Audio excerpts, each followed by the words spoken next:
BPSC ने हाल ही में बिहार में प्राथमिक स्तर की शिक्षक भर्ती के लिए रिजल्ट की घोषणा कर दी है। लगातार जब से रिजल्ट की घोषणा हुई है, बीपीएससी पर सवाल उठाए जा रहे हैं रिजल्ट में कुछ गड़बड़ियों को लेकर के। हालांकि इसके लिए जवाबदेही सिर्फ बीपीएससी आयोग की नहीं है, बल्कि शिक्षा विभाग की भी जवाबदेही तय होनी चाहिए। इस प्रकार के वीडियो का मकसद कतई भी ना तो शिक्षा विभाग और ना ही बीपीएससी आयोग का विरोध करना है, बल्कि सिर्फ और सिर्फ अगर इस प्रकार की कुछ मिसकम्युनिकेशन की वजह से, शिक्षा विभाग और आयोग के बीच मिसकम्युनिकेशन की वजह से, या फिर किसी भी प्रकार के चीज़ों को अनदेखा करने की वजह से अगर हजारों की संख्या में अभ्यर्थियों का अहित हो रहा है, तो निश्चित तौर पर इन सभी चीज़ों को एक बार कंसीडर करते हुए फिर से एक बार विचार करने की आवश्यकता है। अंत तक जरूर जुड़े रहिएगा। नियोजित शिक्षकों का मामला बहुत ज़्यादा तूल पकड़ चुका है, क्योंकि इनके भी रिजल्ट की घोषणा की गई है। अंत तक जरूर जुड़े रहिएगा। ये सीटें कैसे वेस्ट चली जाएंगी भविष्य में जाकर के, और इसका खामियाजा जो फ्रेश कैंडिडेट हैं उनको भुगतना पड़ेगा। अंत तक जुड़े रहिएगा। नमस्कार दोस्तों, मेरा नाम है नीरज। आप देख रहे हैं कैरियर बिट यूट्यूब चैनल। अगर आप इस चैनल पर पहली बार विजिट कर रहे हैं तो इसको सब्सक्राइब करते हुए बेल आइकन को प्रेस करना ना भूलें। यहाँ पर मैं सभी अभ्यर्थियों से ये भी अपील करना चाहूँगा कि इस समय बिहार की ये जो शिक्षक भर्ती का मुद्दा है, बहुत सेंसिटिव मुद्दा है, और इस समय जो कुछ भी आप सोशल मीडिया पर शेयर कर रहे हैं, लिख रहे हैं या फिर पोस्ट कर रहे हैं, उसमें थोड़ी आप भी सावधानी बरतिए, और कुछ ऐसा पोस्ट आप लगातार उसको फॉरवर्ड मत करते रहिए जो कि बिना क्रॉस वेरीफाई किए आप चीज़ों को अगर इस प्रकार से करते हैं तो वो चीज़ें और मल्टीप्लाई होते होते एक भ्रामक खबर का रूप धारण कर रही है, और इससे बहुत सारे लोग गलत मिसलीड हो रहे हैं। तो इस प्रकार की चीज़ों को जब तक आप खुद वेरीफाई ना कर लें तब तक आप इसको आगे फॉरवर्ड ना करिए।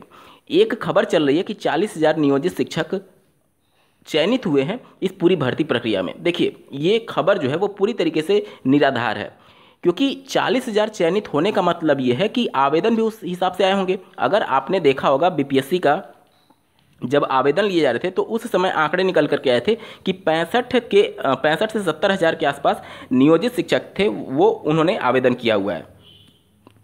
अब 65-70 हज़ार में से अगर 40,000 क्वालिफाई कर ले रहे हैं तो ये बहुत बड़ी बात है। वैसे इतना आंकड़ा होगा नहीं नियोजित शिक्षकों का क्वालिफाई करने वाला, यानी कि जब तक आयोग ने अपनी तरफ से कोई इन्फॉर्मेशन शेयर नहीं किया है, ऑफिशियल नोटिस नहीं जारी की है नियोजित शिक्षकों की संख्या के बारे में, तब तक आप एग्जैक्ट नहीं बता सकते। कोई भी नहीं बता सकता कि 40,000 है कि 10,000 है कि 12,000 कि 15,000 है। तो ये आंकड़े जो सोशल मीडिया साइट्स पर लिखे जा रहे हैं वो गलत है। लेकिन हाँ, जो नियोजित शिक्षकों को लेकर के राज्य सरकार का शिक्षा विभाग स्थिति स्पष्ट नहीं किया है, इसकी वजह से ये सीटें वेस्ट चली जाएंगी। कैसे, ध्यान से समझिएगा। जब आवेदन लिए जा रहे थे, नियोजित शिक्षकों से भी आवेदन लिए गए थे, और उस समय नियोजित शिक्षकों को परमानेंट करने का शिक्षा विभाग का कोई भी विचार नहीं था। बिना बीपीएससी की परीक्षा के उनको राज्यकर्मी बनाने का कोई भी प्रावधान नहीं था। उसके बाद से लगातार विपक्षी पार्टियों के द्वारा मुद्दा बनाया गया और राज्य सरकार इसको लेकर के एक्टिव हुई, और उसके बाद से जब परीक्षा होने वाला था उस समय राज्य सरकार ने एक पॉजिटिव हिंट दिया था कि हम बिना परीक्षा जो नियोजित शिक्षक हैं उनको परमानेंट करेंगे। तो उसकी वजह से कुछ नियोजित शिक्षक जो थे वो आवेदन तो किए थे लेकिन परीक्षा में सम्मिलित नहीं हुए। उसके बाद से जब परीक्षा हो गया, उसके बाद से अभी हाल ही में शिक्षा विभाग के द्वारा नियोजित शिक्षकों के लिए बाकायदा एक नियमावली जारी की गई है, जिसमें उनको राज्यकर्मी का दर्जा दिया जाएगा, और उनके लिए अलग से किसी नए संस्था के माध्यम से या फिर हो सकता है बीपीएससी के भी माध्यम से, डिपार्टमेंटल एग्जाम के माध्यम से उनको 3 बार मौका दिया जाएगा। मतलब राज्यकर्मी का दर्जा तो दे दिया जाएगा, लेकिन 3 बार मौका दिया जाएगा, और इन 3 बार मौके में अपने आप को प्रूफ करना होगा वो एक परीक्षा पास करके कि आप शिक्षक के पद के लिए योग्य हैं, और उसके बाद से आपकी राज्यकर्मी का जो दर्जा रहेगा वो कंटिन्यू कर दिया जाएगा लाइफ टाइम के लिए। मतलब कि 3 बार अटेम्प्ट में आपको 1 बार क्वालिफाई करना है। ठीक है। तो अब यहाँ पर राज्य सरकार अभी तक अपना स्टैंड क्लियर नहीं कर रही है कि जो नियोजित शिक्षक जो क्वालिफाई किए हैं बीपीएससी पीआरटी में, उन्हें ज्वाइन करना है या फिर नियमावली 2023 के अंतर्गत उनको डायरेक्ट परमानेंट किया जाएगा।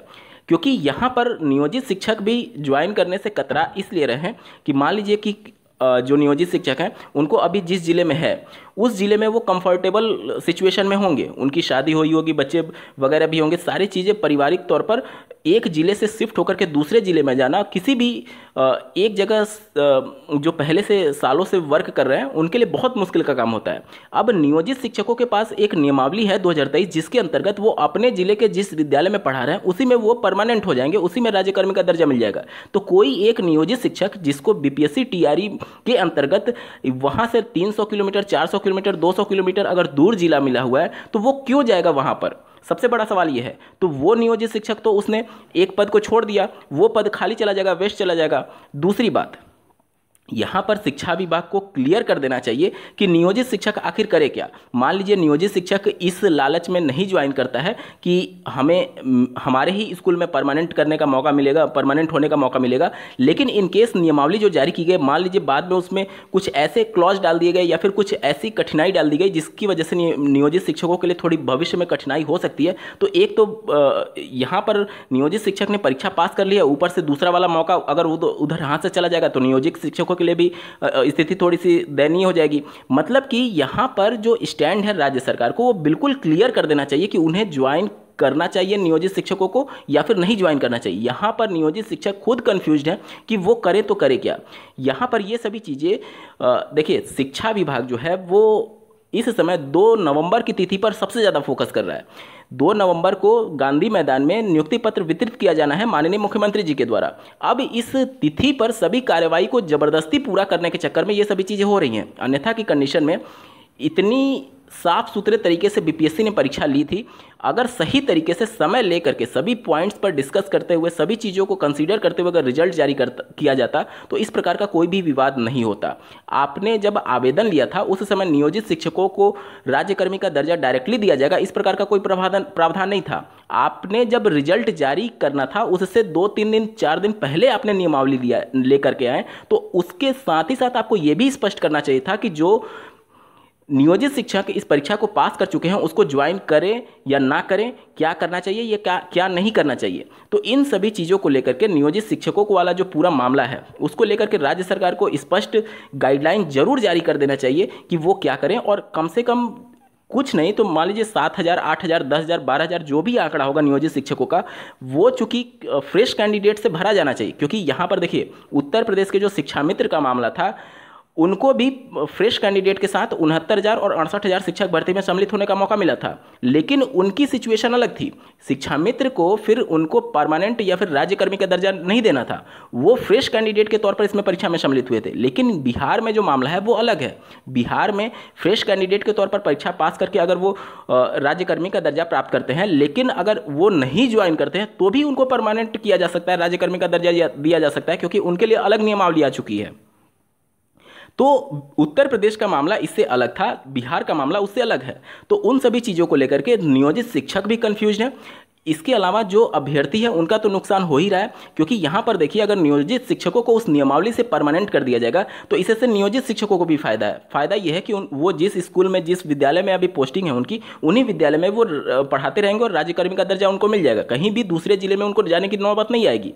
और इससे फायदा ये होगा कि जो फ्रेश कैंडिडेट हैं उनके लिए नियोजित शिक्षकों को वहाँ से हटा करके उनके फ्रेश कैंडिडेट को अगर मौका दिया जाता है तो कट ऑफ की जो मेरिट है वो भी नीचे जाएगी। तो इससे सबको फायदा होगा। तो राज्य सरकार का स्टैंड यहाँ पर बहुत ज़्यादा महत्वपूर्ण हो जाता है। यहाँ पर सभी लोग बीपीएससी आयोग को केवल जिम्मेदारी उनकी तय कर रहे हैं, लेकिन ये जिम्मेदारी शिक्षा विभाग की है। बीपीएससी आयोग सिर्फ एक संस्था मात्र है, परीक्षा करा करके उसका रिजल्ट शिक्षा विभाग को दे देना। अब शिक्षा विभाग जिस प्रकार से उनको निर्देश देगा, आयोग उसी प्रकार से तो काम करेगा।